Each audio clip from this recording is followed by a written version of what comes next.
ሰላም እንዴት ናችሁ? ኤማ ነኝ ከኤማስ ፉድ።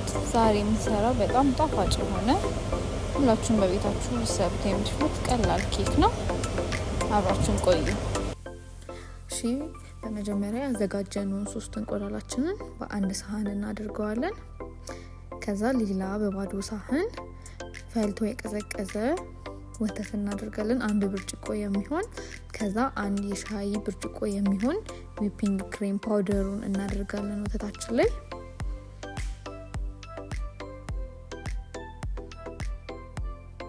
ከዛ በእጃችን ትንሽ ሚክስ ካደረግን በኋላ በሚክሰራችን በደንብ አድርገን ሚክስ እናደርጋለን፣ እንመታዋለን ማለት ነው። ከዛ እንደዚህ ትንሽ የመታነውን እንቁላል እየጨመርንበት አብረን በደንብ በሚክሰራችን እንመታዋለን።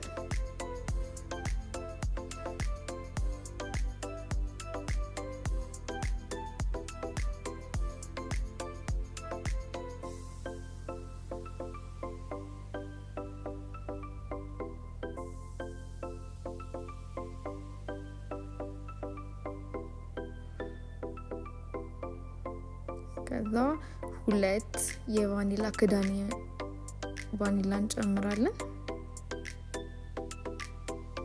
ፓውደርን ቫኒላ ካላችሁ ይቻላል ለመጠቀም። 2 የሻይ ማንኪያ ማድረግ ይቻላል። ከዛ ስኳራችንም እንደዚህ 1 ኩባያ የሚሆን ስኳር ነው። ላይ ከጣፍጥናውን እናንተ እንደምትፈልጉት ማድረግ ይቻላል። እኔ ግን 1 የኩባያ የሚሆን ስኳር ነው ያደረኩት። በጣም ቆንጆ ጣፋጭ ኬክ ነው የሚሆንልን። ከ1 ኩባያ ባይበዛም ባያንስም እላለሁ።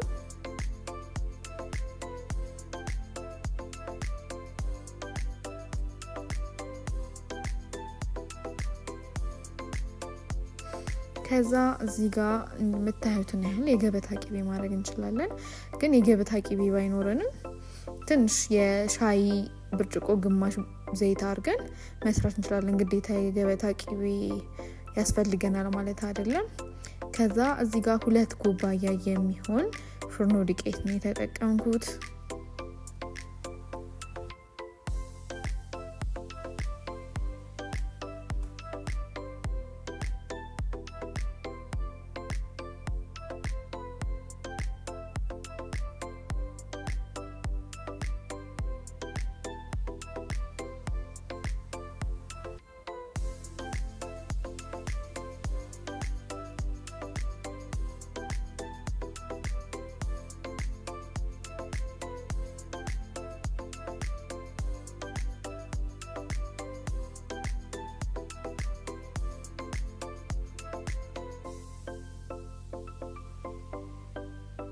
ከዛ 1 የሻይ ማንኪያ የሚሆን ቤኪንግ ፓውደር ጨምሬያለሁ። ከዛ እንደዚህ ከመታና ከዊፒንግ ክሬማችን ጋር እንደዚህ መጀመሪያ በእጃችን ቀስ ብለን ሚክስ እናደርጋለን። ብሌንድ ስናደርገው እንዲመቸን ደን እንደዚህ አድርገን በደንብ እንመታዋለን።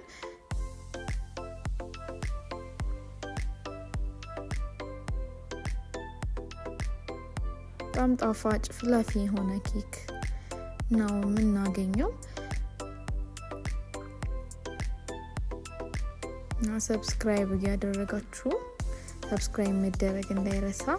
ከዛ ባቷችንን ወይም የምንጋገርበት እቃ ላይ ዘይትና እንደዚህ ፍርኖ ዱቄት ትንሽ ላይ ነስነስ አድርገን ሊጣችን ከጨመርን በኋላ ውስጡ በብል ለማጥፋት እንደዚህ መታ እናደርገዋለን።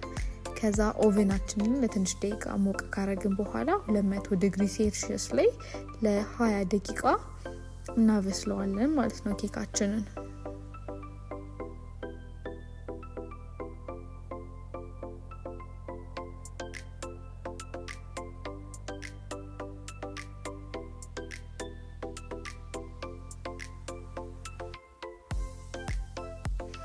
ከዛ ከ20 ደቂቃ በኋላ ኬካችን እንደዚህ በሚያምር ከለር በአማራ መልኩ ወጥቶልናል። እዚህ ጋር ስቲኪኒ የምንከተው ውስጡ እንደበሰለና እንዳልበሰለ ቼክ የምናደርግበት ነው። ካልበሰለ ከስቲኪኒያችን ጋር አብሮ ሊጥ የሆነ ነገር ይወጣል። ከበሰለ ደግሞ ንጹህ ስቲኪኒ እዚህ ጋር እንደምታዩት ይወጣልናል። እንዲህ ቡፍ ያለ በጣም የሚያምር ከለር ይዞ ኬካችን ወጥቶልናል። ኦቨናችንን በምንለኩ ሰዓት እሳት ኤክሰስ አለማብዛት በተመጣጣኝ ደቂቃ አድርጎ ስናበስለው ኬካችን ውስጡ በደንብ ይበስላል። ስለተከታተላችሁኝ አመሰግናለሁ። ሰብስክራይብ በማድረግ እንድትቀላቀሉኝ ጋብዛችኋለሁ። ለቀጣይ ቪዲዮ እስክንገናኝ መልካም ቆይታ ይሁንላችሁ።